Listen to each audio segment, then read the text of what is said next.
Hey YouTube, Kira Qualia here, bringing you all my Cardfight Vanguard Shiranui Nubatama deck profile for November 2020. This is the latest Nubatama support we have from the newest Cardfight Vanguard booster set. It's a really awesome deck, completely takes a different direction for the Nubatama deck, where we did focus on some tokens during the Shinemon arc for the Nubatama support we had for Mr. Mark during the anime arc. This one is definitely interesting. I don't know if we have any hint if we're ever going to see any of the G characters in the anime sometime in the future, but we'd definitely like to see Kazumi using his Shiranui cards like he used to before, including his Shiranui Oboro, his main go-to monster. But with this deck, I wasn't really looking to build anything from this set, so a couple cards are missing from the deck as a whole. So with this deck, you can take with it cards you can fill in for the deck until you collect all the pieces for the Shiranui Nubatama deck, and then substitute them in as you get them. So let's go ahead and get started with the deck profile. So for our go-to main grade 3 in the deck, you want to run 4 Demon Stealth Dragon Shiranui Oboro.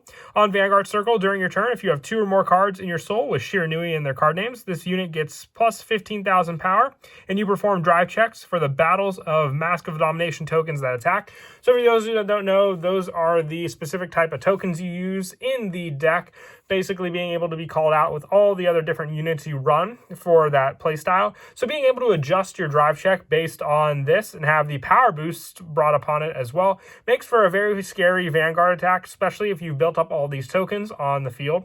And on its other Vanguard ability, once per turn, counterblast 1, discard a card from your hand, choose a unit card from your opponent's rearguard or drop zone and bind it. If you bound a card unit card from your opponent's rear or drop zone, you call a Mask of Domination token to your back row center rearguard until the end of turn. That token gets the original grade, power, and critical, and the abilities of the bound card by this effect. And this card can attack from your back row center rearguard. At the end of the turn, remove that token. So with this card, it's basically taking the domination abilities that Shiranui Oboro had during the G format, being able to basically dominate your opponent's units and then attack with them. This completely, like I said, takes in a whole different direction. Not so much domination, but more copying like Ninja Stealth with this deck and being able to use those abilities as its own as a completely new unit on the back row for the battles that your domination token attack. So it's really scary for sure with that power. So just having that pressure all together with this card makes it a very easy card to set up with our backup go-to Shiranui unit being Stealth Dragon Shiranui. On Vanguard, you discard a card from your hand and search your deck for up to 1 Demon Stealth Dragon Shiranui Oboro and ride it as stand and shuffle your deck. So not only does that set up a Shiranui in your soul, and then just needs 1 more for that final setup. On Rearguard, when it attacks a Vanguard, if you have a Vanguard with Shiranui in its card name, this unit gets plus 10,000 power until end of turn. Then at the end of that battle, put this unit into your soul, draw a card, choose up to 1 of your opponent's rear guards, and return it to his or her hand. If it was returned, your opponent chooses a card from his or her hand and discards it. So this one really does lead to the sense of the original Shiranui for the discard power, but this one easily sets up for Oboro with the fact that you can ride the 1, calling another Oboro from your hand on top of it, and then having 1 more Shiranui on your rear guard to put into soul to bounce 1 of your opponent's units, discarding their card, setting the 2 up in the soul for this unit afterwards, and being able to attack with it on the first turn as well. That much easier as long as you have the 2 Stealth Dragon Shiranui to search on this as well. And that is it for the grade 3s. You really want to focus on the Shiranui playstyle, so you really don't need any other grade 3s for that setup. For the grade 2s, you'll want to run 4 Stealth Dragon Furai. On Vanguard, when placed, your opponent chooses a card from his or her hand and discards it and draws a card. If he or she discarded a grade 0, you draw a card. So it basically goes off the fact if they want to keep some of their more important resources, getting rid of guards against you. So like most of the time, if they need that grade 3 ride target or something like that, Furai makes for a great Vanguard pressure unit, since most of the time they'll need those ride targets and discard that grade 0, giving up guards but also giving you draw power with this card. And on Vanguard or rear, when it attacks, you can counterblast 1 and return another rear guard to your hand, and 1 of your units gets plus 6,000 power until the end of the turn. And if this unit was on Vanguard Circle, you draw a card. So this is your ideal go-to ride target in the deck, just having both of the abilities to make use of, getting rid of your opponent's resources but also being able to give you that draw power with this card and giving you power boost to other units you have on the field also. And I also run 4 Stealth Dragon Genkai, more of a rearguard power unit. On rear during your turn, if you have a token unit, this unit gets all of your tokens units. They get plus 5,000 power for this unit and all of your tokens. So very, very great for the pressure boost. And when placed, choose one of your rearguards and it gets boost until end of turn. If you do not choose this unit, soul charge 1. So being able to add Genkai for a boost ability for all your other units is a great pressure strategy, just being able to go up against your opponent with this playstyle. But the power boost can also come in handy depending on the type of imaginary gift you want to use against your opponent, whether you use Protect 1 for the shield markers, and then go for the Protect 2 for more of the power boost defensive plays using your own rear guards also. And I also want to run 4 Stealth Dragon Magatsu Gale. One of the older cards we run on the deck. When placed, you Counterblast 1, Soul Blast 1, and draw a card. And this unit gets plus 6,000 until end of turn. So with the boost power you have with Furai, you can give additional plus 6,000 power to units like Magatsu Gale and hit for 21k power against your opponent. And also on rearguard, at the end of the battle that they attacked, put this unit into your soul and return one of your other rearguards to your hand. So the first ability works on Vanguard or rearguard, so remember that when using that skill. And the draw card definitely helps just for hand consistency with this, but also being able to rely on this card for that soul buildup and returning one of your other rearguards to your hand to reuse as well. And that is it for the grade 2s. We'll now move on to the grade 1s.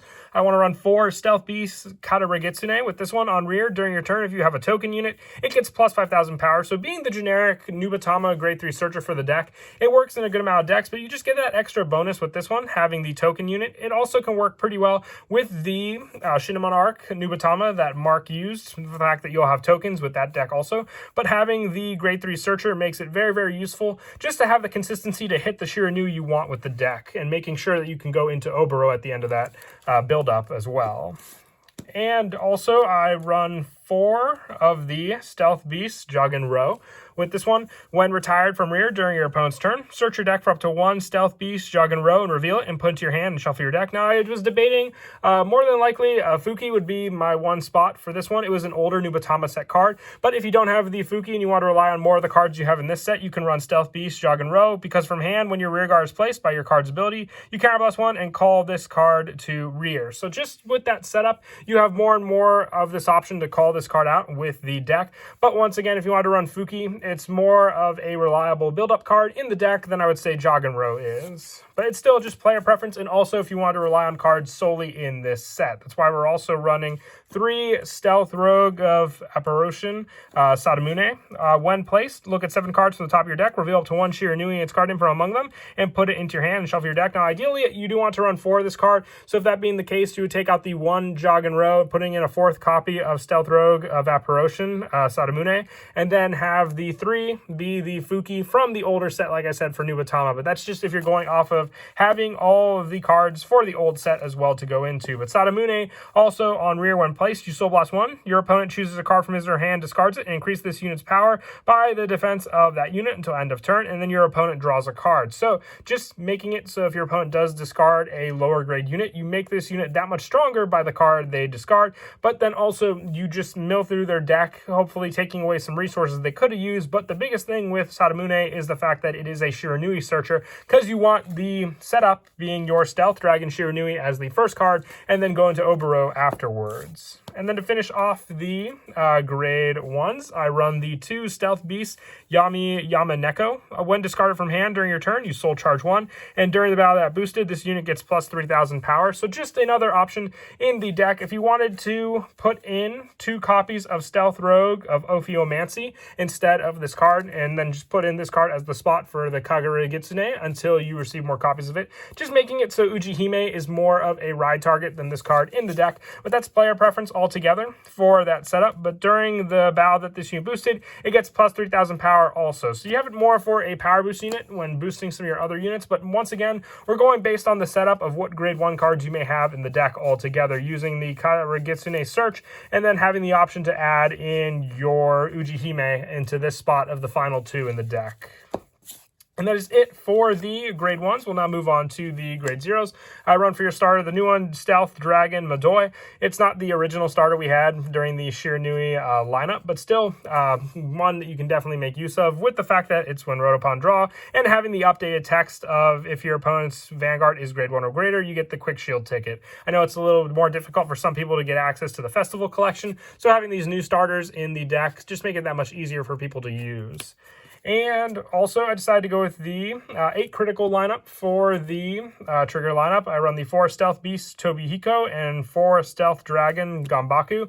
Just more pressure, especially with Oboro and your back unit being able to attack with those different abilities. And then this critical pressure for the multiple attacks if your opponent blocks the Vanguard attack. Still having that token on the back row to use makes it that much scarier also. And I was debating on whether to go for the critical Sentinel with Stealth Dragon Noroi. I was leaning more towards this one, just more and more critical pressure against your opponent especially. And if you go with Imaginary Gift Protect, you have the guaranteed Sentinel block, so then you can leave your deck open to more of the, critical pressure against your opponent. But that's once again player preference depending on what they want to do. And then to finish off the heal triggers, I am using the newest heal. I think it's the most adorable Nubatama heal we've had for a good while, especially. But I do like both copies, just sticking to the newest set as, Kasode being easier for players to get, but once again, just player preference with this one for the trigger lineup in the deck. And that is it for the deck profile. I hope you all enjoy. Once again, like I said, I wasn't planning to complete the Shiranui deck, so I basically went off of what I had and making it the easiest build to use, all just, focusing on the cards we had from the newest set and then adding on to it with some of the newer cards and just a few sets older, since we did receive the Magatsu Gale from the festival collection, making it a little more easier for people to get also. But until next time, please don't forget to leave a like and subscribe, and Kira Qualia out.